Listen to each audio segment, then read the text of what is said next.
Hello there. I'm Robert. And I'm Vanessa. And we are late to the party, and Better Late Than Never is continuing its theme of road trip movies.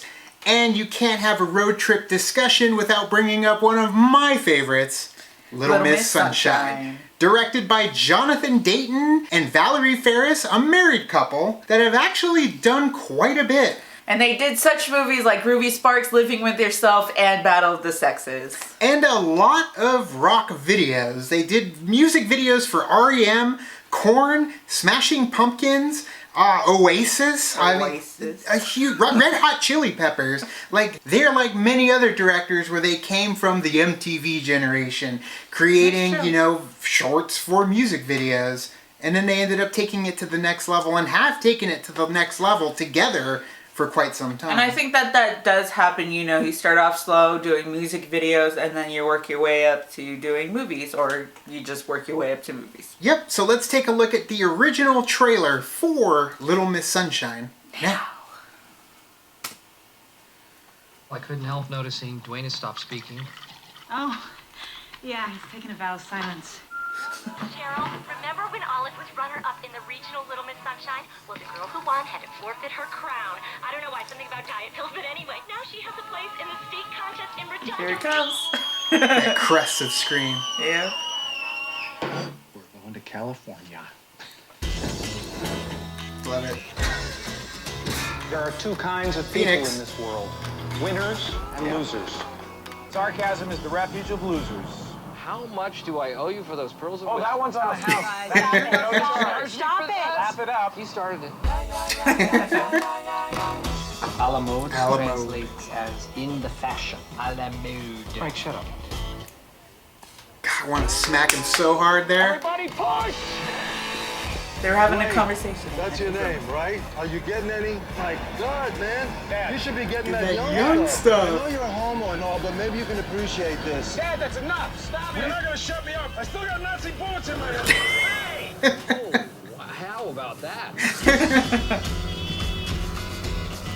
Stuck or something.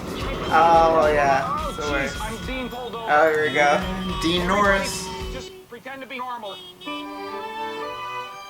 Oh, yeah. Sufjan Stevens in there.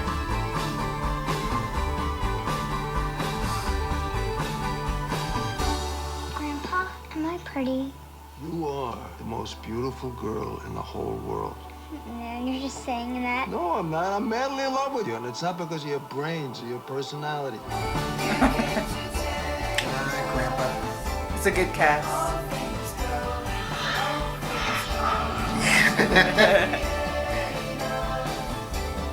God, even the music in the trailer, a little Sufjan Stevens, is so good.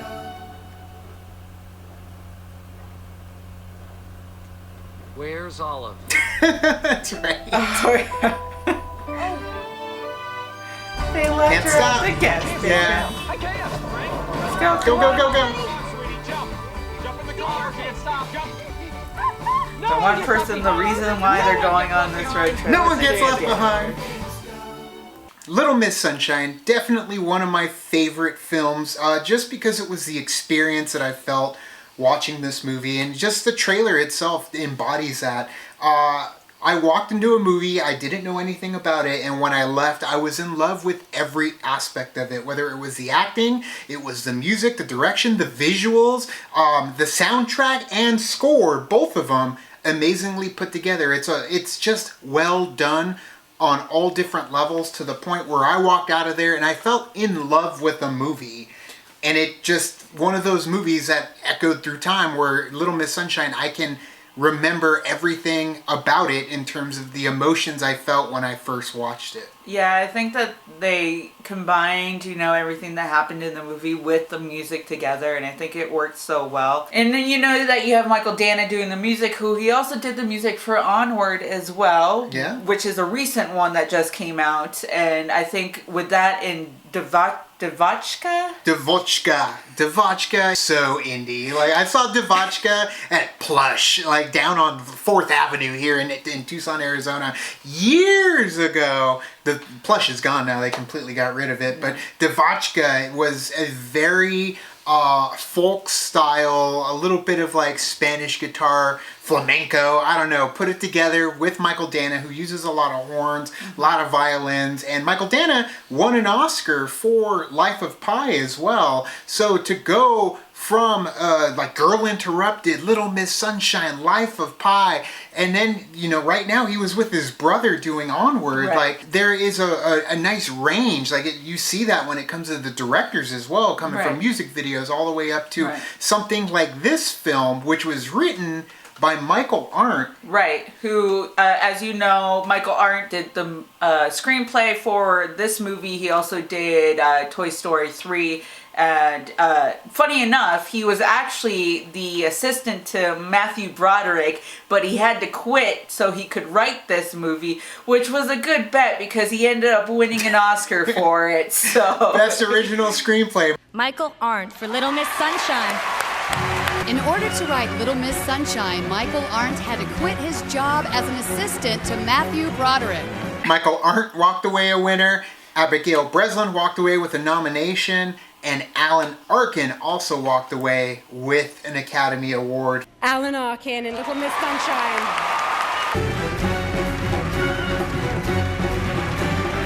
I mean, like we said, you know, the cast itself, you got Toni Collette, Abigail Breslin, Alan Arkin, Greg Kinnear, Paul Dano, Steve Carell. And it's funny thinking about it now because of how Steve Carell has blossomed since then. Right. But when they were making the movie, he was relatively unknown, just coming off the heels of doing The Daily Show. Right, yeah. Never really doing a whole lot. Right. I mean, The Office hadn't even come out when they were creating this movie. Exactly. 40-Year-Old Virgin hadn't even come out when they created this movie. So the producers were very hesitant on his character because they wanted somebody who was a little bit more well-known, a bigger name. But luckily, they lucked out with Steve Carell, which is funny because once this movie came out, The Office had already been playing, 40-Year-Old Virgin already came out, everybody was just in love with those characters that he played in both respectively.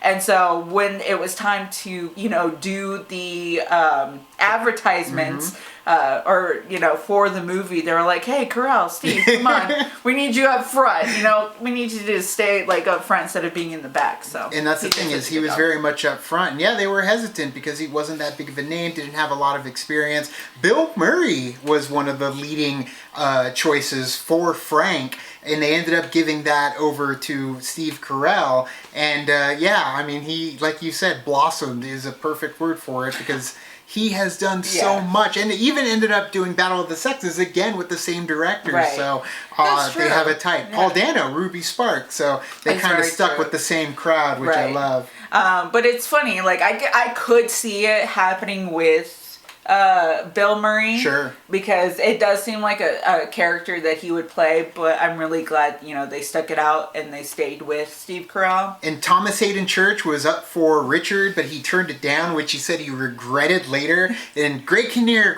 is so good and as good as it gets. So for him to be in this one too as Richard, who has a very nice character turn in my opinion throughout this movie. And then Donald Sutherland was up for consideration when it came to Grandpa Edwin. But man, Alan Arkin, he is so good in this role. Obviously, 40 minutes in the movie, got himself an Oscar. Right. But that just shows you don't have to do the whole movie. Look at Hannibal Lecter. Just a little bit gets you that gold eventually.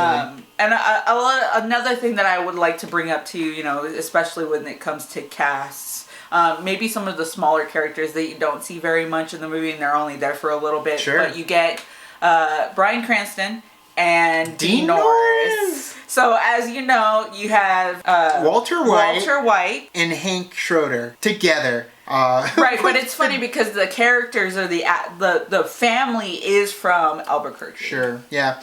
And you get that amazing scene too with Hank and pulling them over because of the horn. And yeah, Grandpa's dead in the back and he ends up stumbling across the magazines and it's so Hank too. Those actors that do have smaller screen time mixing in with this family that were on a road trip to get Olive to California to live her dream. And I love that the dream isn't even really the dream that everyone thought it was gonna be. Like, it's funny because like Devotchka, one of the songs, the main song for this movie, it's like, you know how this will end, is like the ballad, the chorus over and over, how this will end, you know how this will end.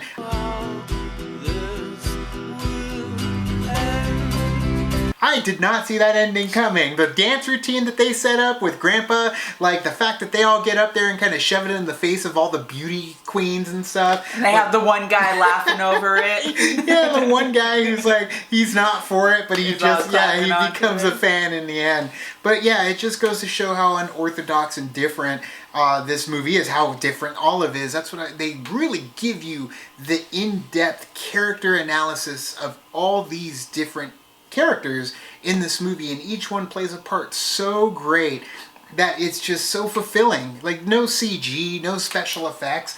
Like, it's just acting on top of acting, and it's relying on their characters, relying on their relationship that they have with each other. Yeah, which does work really well. Right. Coming back to some of the things that happen in the movie, like Paul Dano's character, when you have him just kind of being silent the whole time until he gets to that breaking point. Until that point. And then that whole scene, though, too, like, it kind of throws perspective to all the other characters, and then they kind of see it in a different light. Right. To what he's going through, too.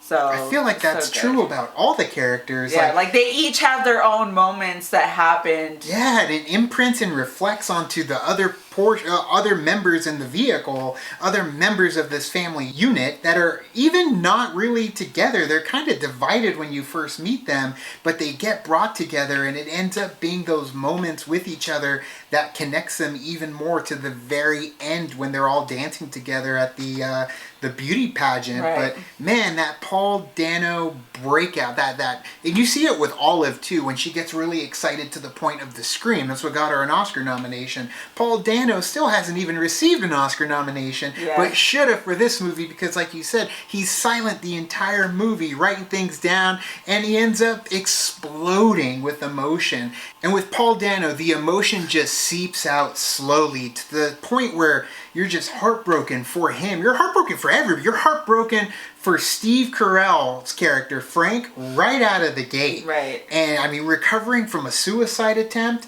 I mean, how low emotionally could you feel at that moment? Right. To the point where now he's being watched. He's under constant surveillance by this family, but he gets to live. He gets to live with them. He shows them all why it's important to leave, especially his conversation with Olive after we end up losing Grandpa in the van, where they're talking about you think there's a heaven, which is an amazing song by Devotchka and Michael Dana, which does take place in Phoenix when they're crossing under the overpasses, which we have actually gone through and filmed in one of our videos a while back. Well, I mean, we go through those arches numerous times when we go to Phoenix. Every time we drive. Yeah, every time we drive to Phoenix, we pass under those arches there, and it's a very beautiful moment. A lot of beautiful moments, a lot of heartbreaking moments in this movie, and it's a road trip movie. It's an unorthodox road trip movie, and it's funny because it's a West Coast road trip movie,